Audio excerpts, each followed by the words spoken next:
तकनीक विभाग की छात्रा।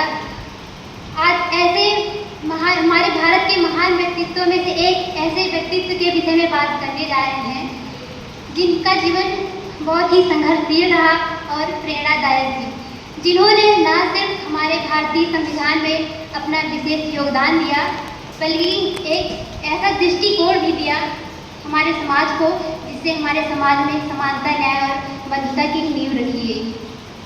अम्बेडकर जी के सपनों का भारत ऐसा था कि वहाँ किसी के भी साथ जाति धर्म के आधार पर भेदभाव ना हो और सभी के साथ समानता का व्यवहार किया जाए, सभी को सम्मान उनके योग्यता के अनुसार मिले, ना कि जाति और धर्म के आधार पर। उन्होंने ये भी कहा कि वह समाज कभी भी आगे नहीं बढ़ सकता अगर उसमें कोई भी वर्ग पीछे रह जाता है।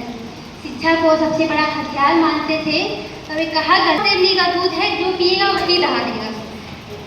नारी के वो प्रबल समर्थक थे और नारी के सम्मान के लिए, उनकी समानता के लिए, उनके अधिकारों के लिए इन्होंने जोर शोर से आवाज़ उठाई।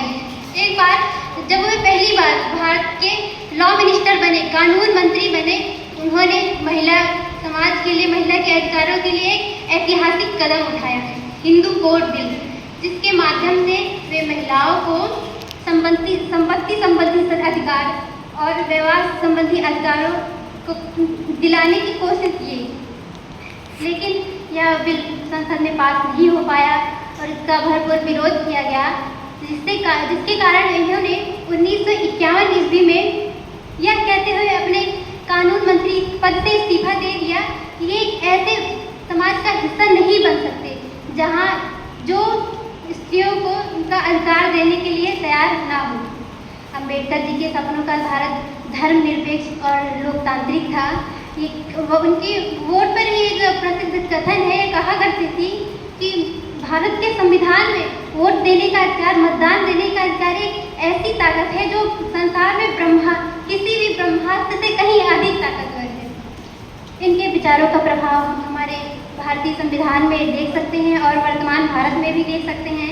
जैसे शिक्षा के क्षेत्र में आर्टिकल 21A के तहत बच्चों को निःशुल्क एवं अनिवार्य शिक्षा दी गई है और अग्रिम पढ़ाई है तो मेधावी छात्रों के लिए स्कॉलरशिप की भी व्यवस्था की गई है।